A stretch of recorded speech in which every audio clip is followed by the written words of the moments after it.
4 বছরের রিলেশনশিপ মানে? ঐশী, তুমি কিছু বলতেছো না কেন? 4 বছরের রিলেশনশিপ মানে কি? আমি কি ছিলাম তাহলে? কেই ছেলে? জানি না, আমি কিভাবে বলবো? আমি চিনি না। চেনো না মানে? তুমি আমাকে ভুলে গেছো?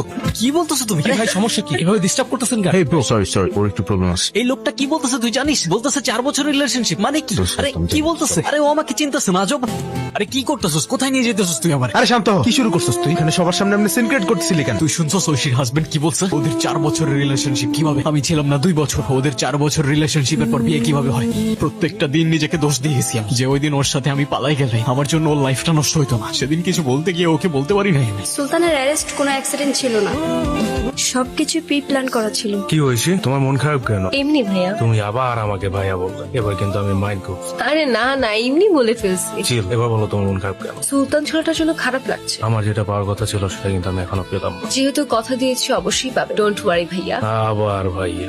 সরি আর বলবো না ভাইয়া, প্রমিস। সেদিন যখন ঐশীর মুখ থেকে কথাগুলো শুনছিলাম, নিজেকে বিশ্বাস করতেই কষ্ট হচ্ছিল। ভালো তো আমিও বাসতাম তোমাকে, কিন্তু তুমি তো ভুল মানুষকে ভালোবাসছো সুলতান।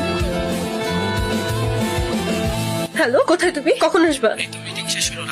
তাড়াতাড়ি আসো, আমার একা একা ভয় লাগছে।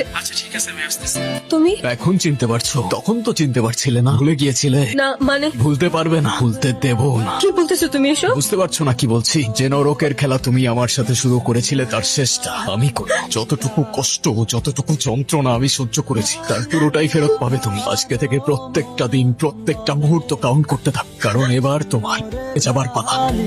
তুমি আসছো? হাতে কি হয়েছে? আরে আসছিলাম, হঠাৎ একটা আননোন নাম্বার থেকে কল আসে। কিছু বুঝে ওঠার আগেই পেছন থেকে একটা গাড়ি এসে লিটারেলি ধাক্কা দেয়। কি একটা দেশে বাস করি যেখানে আমাদের লাইফে কোনো সেফটিই নেই।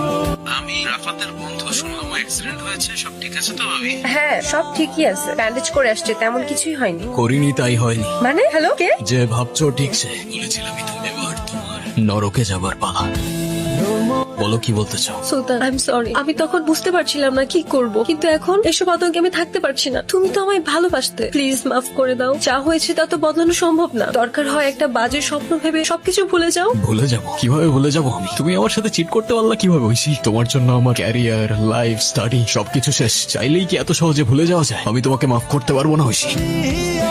আমি জানতাম তুমি আজকে আমাকে জানতেই যখন তাহলে আসছো কেন? এটা দেখতে যে আমি যাকে এত ভালোবাসতাম সে আমার চোখের থেকে তাকিয়ে কিভাবে আমায় পারে। কেউ কিচ্ছু জানবে না, তুমি চলে যাও। আমার তোমার প্রতি আর কোনো অভিমান নাই, চলে যাও তুমি। তারপর তারপর আর কি? ছেলেটা মারা গেল, ঐশী চলে গেল, ব্যাস কাহিনী শেষ। কিছু একটা মিসিং মনে হচ্ছে। মিসিং? কি মিসিং? এন্ডিংটা কেমন যেন। রাইট, এন্ডিংটা ঠিক জমে নাই। কোনো সমস্যা নাই, আমার কাহিনী আমি চেঞ্জ করে দেবো। সুলতান, নট নাও। তুমি তো জানো সিগারেটের ধোঁয়ায় আমার ব্রিদিং প্রবলেম হয়। এন্ডিংটাই কি মিসিং লাগছে?